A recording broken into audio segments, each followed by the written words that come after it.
લોકસભા કોંગ્રેસના ઉમેદવાર ગેનીબેન ઠાકોરે સહકારી માળખાનો દુરુપયોગ થતો હોવાનો કર્યો છે ગંભીર આક્ષેપ। જાણવા મળ્યું છે કે ડેરી મારફત મીઠાઈના પેકેટની થઈ રહી છે વહેંચણી અને ઉમેદવારના નામ સાથેના આવવા હોવાનો આક્ષેપ ગેનીબેન ઠાકોરે કર્યો છે।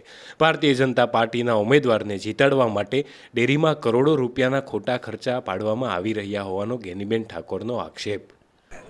સહકારી માળખાનો ક્યાંક ને ક્યાંક દુરુપયોગ થઈ રહ્યો છે।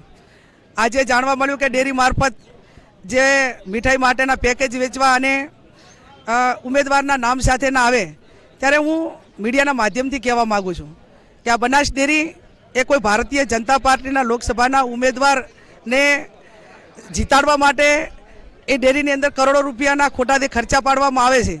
એ પશુપાલકોની પરસેવાની કમાણી છે। એ કદાચ હું માનું ત્યાં સુધી આ મીઠાઈના પેકેજ એમને દિવાળી ઉપર કે કોઈ તહેવાર ઉપર પશુપાલકોને ચૂંટણી વગર મૂક્યા હોત તો અમે એમ માનીએ કે આ બનાસ ડેરી એ ખેડૂતોની છે ને પશુપાલકોને યાદ કર્યા।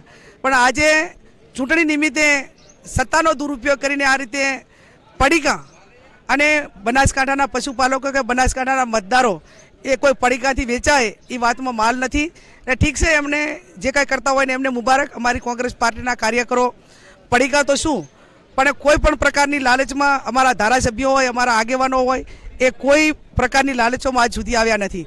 અને વિચારધારા સાથે આ લડાઈ ભાજપ કોંગ્રેસ કે કોઈ સમાજ વચ્ચેની નથી।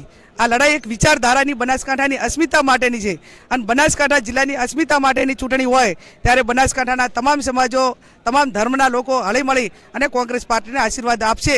એમનું મનોબળ કાયમી ટકી રહે, એક ખુલ્લી તાકાતથી નીચે સુધી લોકો પહોંચે, મતદાનનું પ્લાનિંગ કરે, બૂથ એજન્ટ સુધી પહોંચે, એ માટે આજે અમે સલાહ સૂચન માટે મીટિંગ